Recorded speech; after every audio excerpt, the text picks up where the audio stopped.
তুলক মৰণ ফাণ্ডতে ফটো একপি তুলক মই ফটোৰ বাবে পজ দিছোঁ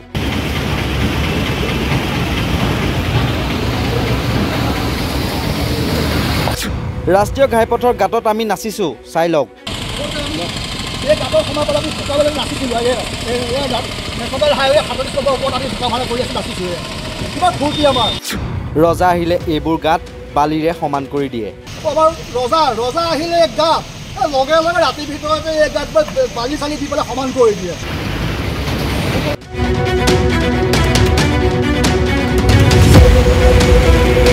নিশ্চয়কৈ ৰাস্তা নহয় যেন এক মৰণ ফাণ্ডহে কলিয়াবৰ তিনিআলিৰ দৃশ্য এয়া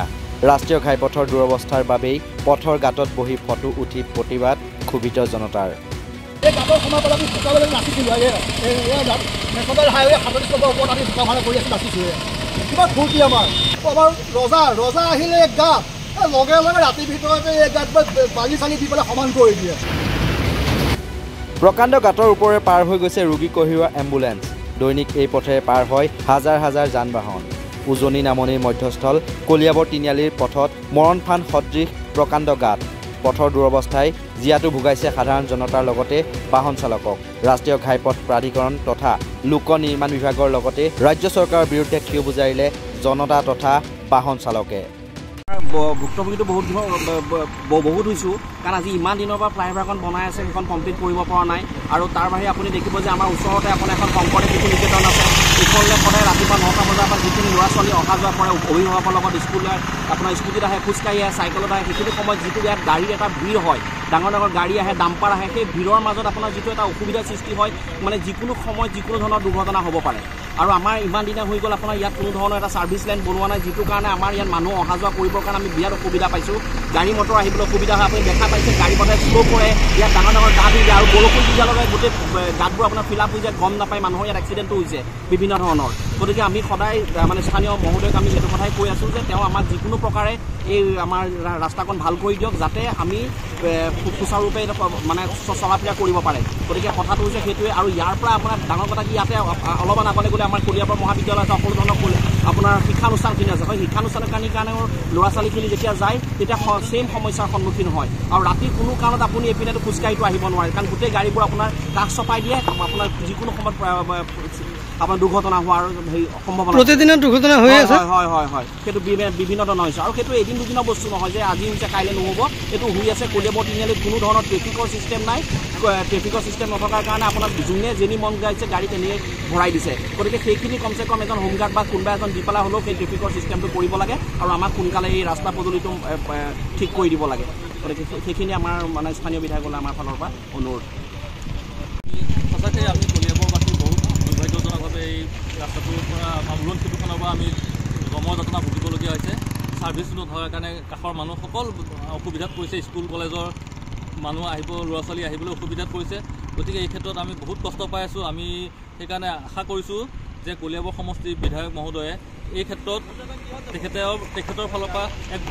সবল ভূমিকা গ্ৰহণ কৰি অসমৰ মাননীয় মুখ্যমন্ত্ৰী শ্ৰীযুত হিমন্ত বিশ্ব শৰ্মাদেৱ তেখেত ইতিমধ্যে অসমৰ বিভিন্ন সমস্যাসমূহ বিভিন্ন ধৰণে আজিলৈকে সমাধান কৰিছে তাৎক্ষণিক পদক্ষেপ গ্ৰহণ কৰিছে গতিকে এইটো আমি আশা ৰাখিছোঁ যে এইটো নকৰাকৈ নাথাকে নিশ্চয় তেখেতে এইটোৰ ওপৰত তেখেতে বিহিত ব্যৱস্থা গ্ৰহণ কৰিব গতিকে এই ক্ষেত্ৰত বিধায়কগৰাকীয়ে যাতে তেখেতৰ লগত আলোচনা কৰি এই ক্ষেত্ৰত ব্যৱস্থা গ্ৰহণ কৰিব পাৰে আৰু প্ৰত্যক্ষ হস্তক্ষেপ যাতে গ্ৰহণ কৰে মুখ্যমন্ত্ৰীগৰাকী তেখেতলৈ আমাৰ কাটৰ অনুৰোধ জনাইছোঁ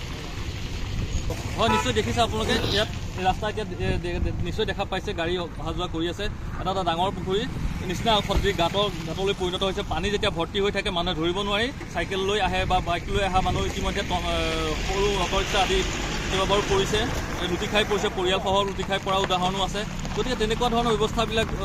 এটা সম্ভাৱ্য দুৰ্ঘটনা ৰোধ কৰিবৰ কাৰণে আমি প্ৰশাসনকো আহ্বান জনাইছোঁ আপোনালোকে যাতে এই জেগাখিনি ঠাইখিনি মসৃণ কৰি দিয়ক আৰু কাষত যিহেতু ছাইড বাম্প নাই গতিকে ল'ৰা ছোৱালীখিনি আহোঁতে যাওঁতে ঘপকৈ গাড়ী এখন আহি গ'লে বা অভাৰটেক কৰিলে তেওঁলোকে বিৰাট সমস্যাত পৰে সেই সমস্যাখিনি দূৰ কৰাৰ ক্ষেত্ৰত সামান্য যিখিনি ব্যৱস্থা তুমি অতি সোনকালে গ্ৰহণ কৰিবৰ কাৰণে আমি তেখেতসকলক অনুৰোধ জনাইছোঁ আগৰজনে গোটেইখিনি কৈয়ে দিলে এতিয়া আমাৰ মাননীয় মুখ্যমন্ত্ৰী মহোদয় তেখেত যিহেতু বিভাগৰো মন্ত্ৰী তেজপুৰৰ পৰা যোৰহাটলৈ যোৱা ৰাস্তাটো যদি উলিয়াই দিয়ে ইয়াত বহুত ভিৰ কমি যাব তেতিয়া আমাৰ কাষৰ মানুহখিনি বহুত সুবিধা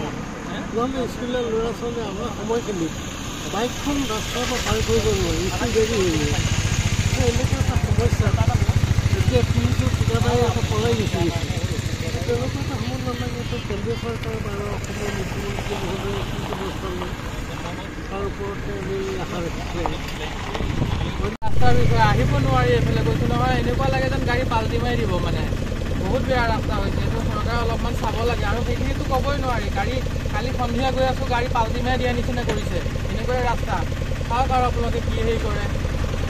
হৈ আছে কি কৰিব এতিয়া ডাঙৰ ডাঙৰ গাড়ীবিলাকে চাইডে নিদিয়ে সৰু সৰু গাড়ীবিলাকক গম পাইছেই